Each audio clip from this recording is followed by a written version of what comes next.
Hi everyone, it's Roger here from DizKingdom.com, and I am here with Abe there in sunny California. How's it going, everybody? Hi there, all right.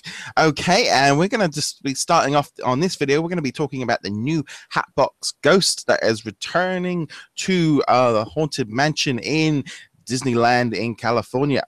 So let's have a quick look here and let's show him off. Okay, so here we have the Hatbox Ghosts, and yeah, he's back for the 60th anniversary, and he's one of the new 999 Happy Haunts. Yeah, he's technically 1,000 if you think about it. Well, they must have removed one. Well, here's the thing about the Hatbox Ghost. Back in '69, when this thing opened up, he was there, and then for whatever reason, he got removed. I'm assuming because of this practical effect wasn't easily replicated back then.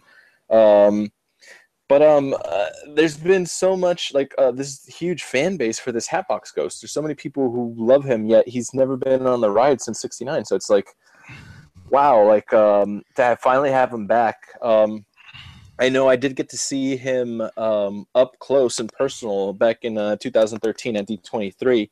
They actually had the model that they currently have now inside of Disneyland.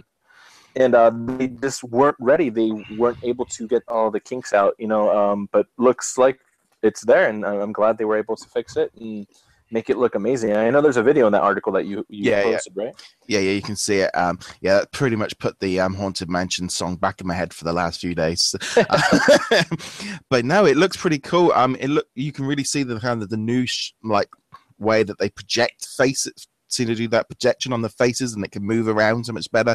It looks really, really interesting, and I think it's gonna be a huge draw for Haunted Mansion. It's amazing how one ghost that got in just for a few days and was pulled out has managed to kind of gain so much attention, as kind of because it's been used so much in other kind of sort of merchandise over the years. It's great to see it back.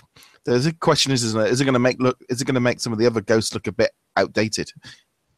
As far as the Disneyland version goes, I want to say no, because over the years, and especially since every year we get the Nightmare Before Christmas overlay for the holidays, when they return it back to its original format, they usually do little upgrades and fixes. So I know we have the attic scene where we have the Haunted Bride was one of the newest additions that we had, and her effects are pretty advanced. Then when you have the big what was it? The big dining scene where the traditional one, it's so far away that when you see it from a distance, it doesn't even look like it's outdated. It looks brand new. So, but to be honest with you, I think it's going to fit in perfectly, because it's also isolated in its own little section that kind of connects you from the attic scene to the big graveyard. Yeah. So it's awesome. I'm glad it's back. I haven't seen it up close yet, already installed, and I'm hopefully planning to go there soon. So I was gonna say, when I was in Disneyland 10 years ago, and it was the Jack Skellington version. So and the Nightmare Before Christmas, and I think having done the Walt Disney World and Disneyland Paris one a few times each since then, they all kind of start merging in your brain of what the difference is, because Disneyland Paris version has got an entirely different underground scene with all connected to Big Thunder Mountain and stuff, so there's kind of a slight difference there. But yeah, no, he looks really cool. I just love the effect of that face. It just looks, and it moving over, and I think it's great that they're going back into these older rides and bringing them up to date and keep adjusting them so that new people going, there's that thing of they can only go on nostalgia for so long, so it's great to see them doing something new with those older rides. Yeah, absolutely. Yeah, a lot of the dark rides have been upgraded. I think the last one that was upgraded was the Alice in Wonderland ride that we have out here, but now it's great to see the Hatbox come home.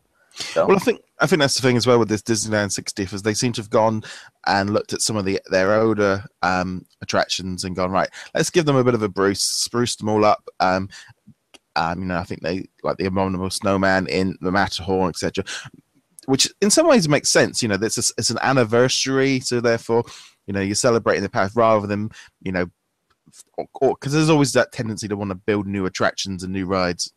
Well, here's the thing, and I mean, first off, no disrespect to all the other parks, but this is the original park. You know what I mean? So, a lot of the things that were, opened back then, most of them have survived out here, and Mm. they're still popular with the new generation. And going off of what you just said, back in the 50th anniversary, that's exactly what they did. They redid Space Mountain completely, put a brand new track, new soundtrack. Pirates of the Caribbean before that had the installation of Jack Sparrow and a few other pirates, and a few of the dark rides are getting spruced up. Even the Matterhorn is going to get a new Yeti. So I mean, it's like Yeah. it's nice that they're keeping them fresh, so the new generations enjoy the classic attractions and just keep them going for years to come. Yeah, that's cool. Okay, guys, we'd love to know your thoughts on the Hatbox Ghost. Remember, you can comment below, and you can also get in touch with us using Twitter and Facebook, etc. Yep, but I would love to see you in another video. Hit that subscribe button, give us a thumbs up, and we shall see you guys in another video. Later, guys. Laters.